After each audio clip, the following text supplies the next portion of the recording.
All right. Good morning, everybody. All right. We had a cancellation, Charlene. Not feeling well this morning, so I'm going to do this. Just me and you guys. And so I'm going to give you guys some things to think about as we, look at.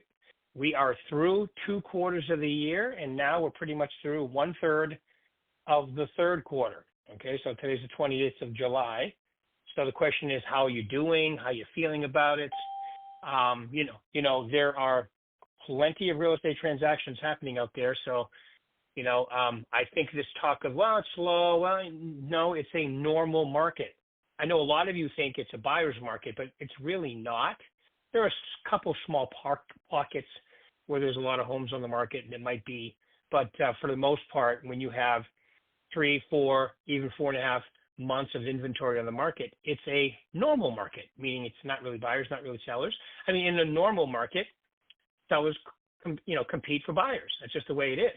They give concessions. They do things like that. Now, the talk of the base rate, which is what is that? The meeting is tomorrow and Wednesday, so they could talk about lowering the rate then. But we all know it's coming. The question is when. But hey, until then, there's still plenty of transactions to happen out there. So don't get caught in that. So the question is, our success, to me, it's really up to you.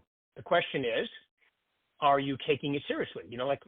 Do you have a definition of success, and are you taking it seriously? Now, when I say take it seriously means, this is what I mean by that.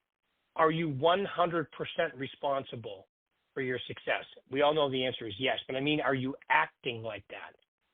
Remember, success is a verb. It is a verb. Everything is a verb in your life. It really is. Discipline is a verb. Commitment is a verb. So are you 100% responsible for your results? And the answer is yes. Whether there are, I'll use Las Vegas, whether there are 2,000 closings happening every month or 3,000 closings. Okay, that means one is 67% the other, meaning there's still plenty of transactions out there for you to do what you want to do. Okay, so some things to think about. Are you committed to your success? If you are, that means you're 100% responsible. Remember, the one thing you can't teach in life is commitment. You either are or you are not. All right, and that means if I'm 100% committed, I am being consistent. Is it easy to be consistent? I believe it is once you make it a habit. Until then, it's not. Because if you're stopping and starting and stopping and starting, then you never become consistent because you never developed a habit. Once you develop the habit, like going to the gym in the morning, once that's a habit, it eventually becomes easy. Like prospecting every day. Like my video this morning I did before this call was, it's really, if you're committed to the process, then you'll do it. So what are your strengths? What are your weaknesses? No one is going to go door knocking if they hate it. So you don't have to become better at door knocking as long as you're willing to make phone calls. You gotta come up with a proactive activity. Social media is good, but it can't replace having great conversations. And even if you get most of your leads from online stuff and, social media, you still have to call and talk to them. You still have to be good at communicating with people. That's important. Open-ended questions and so forth. You have to be. Only if you want to be good at this. All right, so we know we have to be consistent, and to me, that takes a focused, disciplined mindset. Once again, how do you do that? By practicing. No one's born 100% focused and disciplined, right? No one has, he was born with a real estate mindset. You develop it over time, okay? How do you do that? Well, first off, you have to have a consistent time block schedule. You got to be willing to practice. The other thing on my message this morning was, if you're not going to go door knocking, don't, but then you got to get good at the phone. Everybody has to get good at the phone because you're going to be doing your lead follow-up that way and so forth, right? Do you have to be decent at social media? I think so. I think you have to be decent at a lot of things, but you're going to have your strengths and weaknesses. But regardless of what your strengths and weaknesses are, you have to have good lead follow-up, and you have to have a decent, if not better, presentation, both buyers and sellers. Those things you have to have. Well, I'm not good at presentation. Well, I would stop saying that because you need to become very good at presentations, at minimum, very good. Excellence better. Okay, how do you do that? By practicing. All right. And how does that all start? It starts with an attitude. I agree with these things. I'm not, it's like arguing today's Monday. Well, I really hate Mondays. It doesn't matter. It doesn't matter. Today's Monday. You can argue all day, but until midnight tonight, it's Monday, the 28th of July. Get over it. Stop arguing with that. All right. And I firmly believe that all of this is done by being a student of the business. You got to be a student. You have to be like, in other words, I'm learning every day. I can't imagine not learning every day or trying to get better at my craft. It's just plus it becomes fun, I think. Like, how do I communicate with people more effectively? Practicing, drilling, rehearsing, role playing. There's one that very few people do. That's incredibly beneficial. Okay, I just went last week to the 50th anniversary of the Superstar Retreat. Actually, it was the 50th anniversary of Mike's Ferry as a company, and it was the 40th of the Superstar Retreat, right? And I've been to so many Superstar Retreats, but is it really good hearing the same things over and over? It sure is. Like when I go to the gym in the morning, I mean, how many different ways can you work your chest? How many different ways can you work your back, your biceps, your triceps, your legs, right? It's a matter of repetition.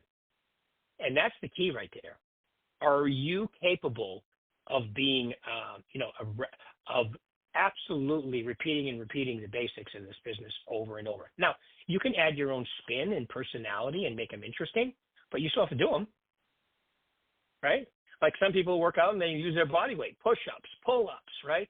Some people like to use seated rows and bench pressing. It doesn't matter as long as you work yourself out and you have resistance. You're eventually sweating, right? Stairmaster, elliptical, running, rowing machine. They're all great. The key is, how often are you using it? How much are you doing? Are you getting your heart rate up, right? So I think it's important if we are, and by the way, guys, all you have to do is hit *6, unmute yourself, *6, and you unmute yourself. If you have a question, if you have something you want to interject. Once again, today is standing in. I think that everybody should think about the things that we're talking about right now. I mean, all the time. It's just something that, you wake up in the morning, you don't even have to think about your heart beating. You don't have to think about your mind working. It just does. And some of you don't have to think about getting in the shower or brushing your teeth, right? So all these other things we're talking about, successful habits, because that's what it is, folks. It's a habit. That's why I came up with that term years ago, habit replacement therapy. You have to replace. You're never going to replace old habits, but you can it's like a tape. You can record more on top. So now the new habit takes precedent. And that is by making it a habit, by doing it over and over until it becomes a habit, meaning that you have to get through the uncomfortable phase. I haven't talked about that in a long time, but that's really what it's all about. You become, and I'm more creative. Well, you can be creative with your social media. You just got to be consistently creative. You got to do stuff. You got to, in real estate, I think you got to have a couple videos a week. 3 is better. 4 is awesome. 5 will, won't hurt you. It'll definitely help you. And you have so many things that you can do. So success is about creating the habits that you need. Once you set the mental GPS, meaning I know what my goal is, I know what I need to do to get there. I mean, is there anybody on this call that can honestly say, I don't know what to do to get there? Like when it comes to nutrition or health, most people can tell you what they need to do. The question is, are they doing it? A lot of people know exactly what they need to do. They just have no intentions of doing it. Well, good for you. At least you know. In real estate, when I say simple, I didn't say it was easy, but it's very simple as to what you need to do. There's a few basic things you can do. Last week was great for me because I saw a few people that I hadn't seen in probably 20 years, and they're all doing very well, very successful, and a lot of them have mastered the basics. Superstars like Michael Jordan, Kobe Bryant, they were just masters of the basics. And people would ask them, well, you're the best player in the NBA. I mean, you're still doing the basics? The basics don't turn me off. I'm not bored by them, which makes me the best. That's what Kobe Bryant said anyway. Michael Jordan, This is what he did. If you'd seen Michael Jordan's workout even before a game, you'd be like, that's crazy. How can anybody even play a game after working out like that? And that's how you do your conditioning. That's how you're not tired by the end of a game.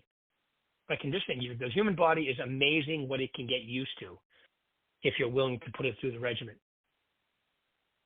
All right, so you have to know where you want to go. And remember, you're always changing it. So it's not a destination. It's a verb. Success is a verb.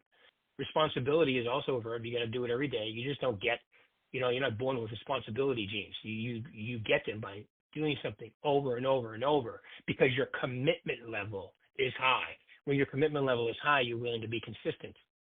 All right. You have a focused mindset. You're not looking at all the new shiny stuff all the time. That's a big problem with a lot of us as real estate agents. We're always looking for the next thing that we can get there quicker without doing a lot of work. It doesn't exist. Social media is a wonderful thing to use, but it's also a distraction for a lot of people because they spend all their time there. You can't do that. You got to limit your time. Just like if you call 2 hours a day, you're a rock star. Call 3, you're even more of a rock star. If you call 3 hours a day, including your follow-up, you're still a rock star. I go door knocking 3 hours a day, rock star. Everybody I coach that does that is doing incredibly well. That's why it's always puzzling to me that other people don't implement it. Well, I know what to do. I'm just choosing not to do it because I think I can get by without it. You can't. You can't get in shape, unless you're willing to. Amanda Lopez and I were talking about this last week on that call, right? I would love to say, oh, Amanda, here you go. You have in shapeness. I'm going to email you in shapeness. And all of a sudden, as soon as you open the email, you're in incredible shape. She's already in incredible shape, but, like for some of us, if we could buy it, we would. If I could buy, I was talking to this weekend, right? I was playing golf yesterday. I did pretty well, 83, not bad. But if I could buy a club a driver, every time I hit it, it was 300 yards in straight, and it cost me 10 grand, I'd buy it. If it lasted for life, because, but you can't. You have to practice and drill and rehearse, and that's what makes it fun. Think about if everything was guaranteed, right? The reason you get in shape is because you put resistance against your muscles. You tearing them down, and then they build back stronger. That's a great analogy for life. Every time you go through something, you're tearing down a little bit, but you're built back stronger and stronger, right? That's why, no challenges. I mean, what kind of life would that be? No, you didn't have to work for it. That wouldn't be, you wouldn't appreciate it. Like all these people that win the lottery, 90% of them are bankrupt within 5 years. I don't think people realize that. Bankrupt, like not broke, bankrupt, like got to start over again. If you didn't earn the money you have, I don't think you have the same appreciation for it, just like anything else in life. Right? So it's really good to earn it and then enjoy it. There's nothing like it. It's the best. All right? So, earn it and enjoy it. You will see all different goodies in your life if you do it that way. All right? So there we go. The other thing I want to mention today is, if in a market like this, it really challenges you to get better, and I think that's good. Now, probably right around the corner, definitely by next year, interest rates will be down, things will be rocking.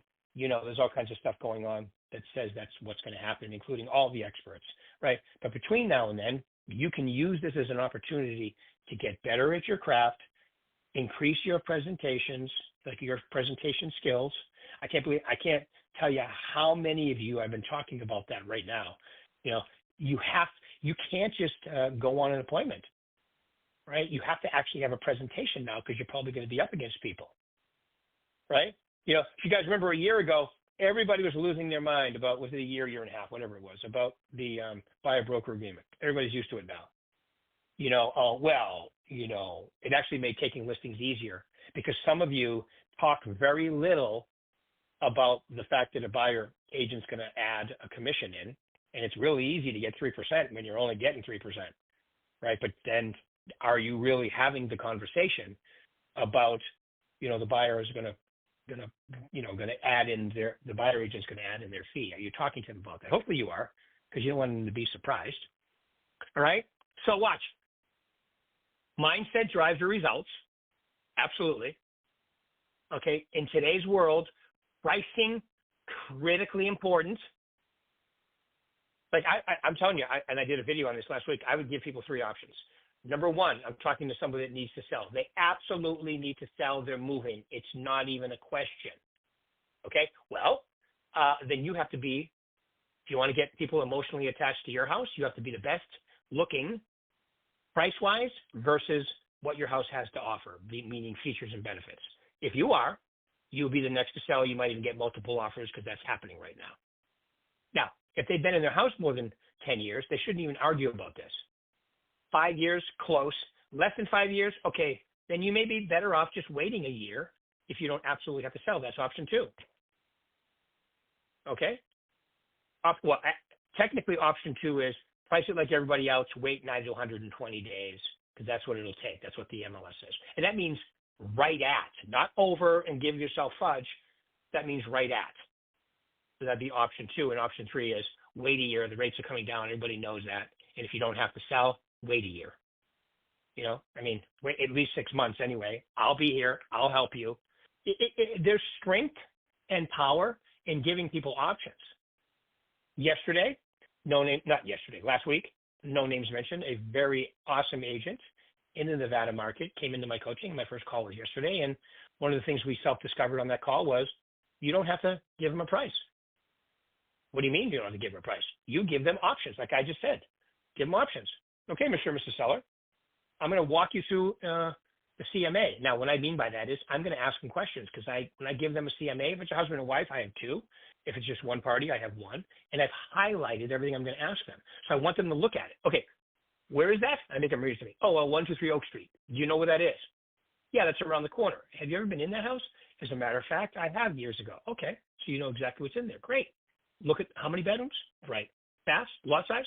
Oh, cool, just like yours. Right? So I walk them through and I don't say, and look, I say, I show them everything. And then I go to the next one.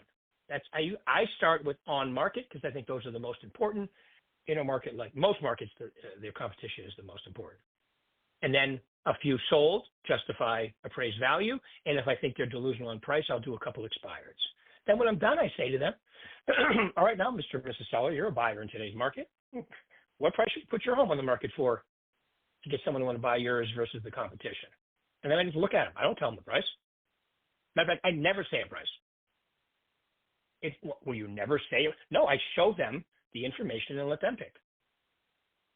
They will say a price eventually, trust me. Okay, now I've never set a price, therefore my ego doesn't require defending it. Now, a lot of you, your brains just exploded because you're just not used to doing it that way, right? But if you actually do it that way, now you've never set a price, therefore you don't need to defend a price, and now you can call it what it is, the market. So you put it on at a price, right? And it doesn't sell. The market has spoken. It said no. We need to make it better to sell right now. And they can never say, well, that's the price you told me, right? No, but it's not because I've never set a price. I've given you options, right? So I'm telling you there's power in getting them to self-discover instead of just all about, well, we're used to telling. You don't have to tell. You can sell. See, there's a little difference there. Telling is not selling. Asking questions, helping them make decisions that are best for them, that's selling. Okay, does that make sense, everybody? All right, I've blabbered here for 20 minutes. How about questions? Hit *6, I can hear.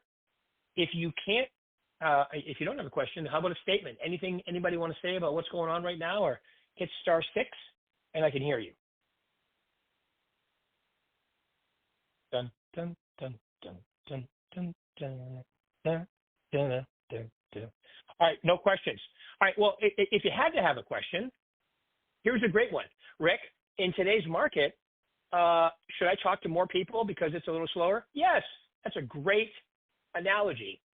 When we had that panel not too long ago, Rochelle Vanoy was up there, Alberto Saab was up there, Big Harv, that's his new name. All right, Brian Wetterer was up there, and also, I can't think of the last person. I'll think of it. Anyway, there was 5 of them up there, and they all basically said, yeah, we're talking to more people. Rochelle said I prospect more. I think Kennedy said the same. I talk to more. I'm talking to more people. I'm filling my pipeline even more, and even the ones that don't have to sell now will sell eventually. So when the market turns and we go on a run, I will be that far ahead. I was like, that's a great way to look at it, right? So, Rick, should I have a detailed, listing presentation? Yes, that's a no-brainer. You should have a detailed listing presentation because you're going to be up against more people now. I have a I'm just comment. telling you. Yes, you may. Hi. Hi. Hi, Okay. Amanda. On the panel, it was Frank Napoli Jr. And Frank Napoli, thank you.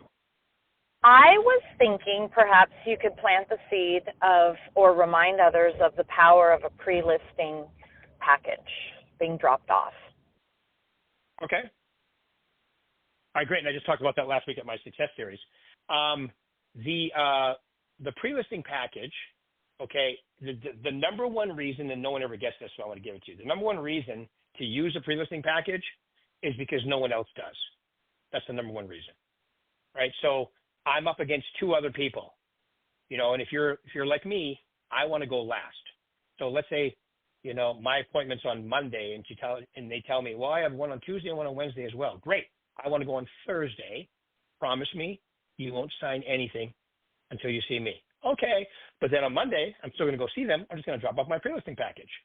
So now, and we have a great pre-listing package, guys, in the VAC. You really can custom design your own, or you can use pretty much what's in there. Either one is fine. It still makes you look great. Have in there a CMA that is a range. You can also do, net sheets as a range, right? So, and then great marketing stuff in there, like all the websites, international, all the stuff that we have as a company, as a brand, that's incredibly good. And then, so I drop off my pre-listing package, all right? Then they have two other appointments, which they won't see anything like this. And then mine, which now they've seen my pre-listing package, I show up, I have a disciplined, question-based, presentation that shows all the different marketing of Berkshire Hathaway and stuff too. And I end up taking a listing because now they've seen everybody and they can make a decision. That's why I like to go last. And I just remember, once again, you think it sounds corny, but I get them to promise they won't sign anything until they meet with me. You'd be shocked at how well that works. So here's my, quick explanation of a pre-listing package, and they're good. Everybody should be using them. Great question. Thank you. And haven't you and other agents showed up to the appointment after having dropped off a pre-listing package and the paperwork was already filled out? Like they signed the listing agreement? That's what's possible. I've had that happen a few times in my life where I drop it off, and I always put, so thanks for pointing that out. I always write, those little yellow stickies. I always had a whole bunch of those, and I would write on them, like the duties owed. Please fill out and sign for our appointment, and read, obviously. What's it called here? The SRPD, the seller statement? Yeah. Yeah, it's called something. It's called something different in California. I think it's the SPUDS form in Arizona. I think it's the seller's rep. So it's just a form that describes the condition of the property. And I write on a sticky, please fill out to the best of your ability for our appointment on Friday.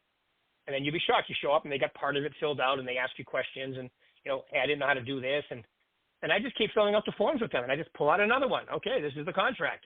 This is, and I just keep going. When they've filled out some of them, that's now my presentation, just finishing the paperwork that we need to go through.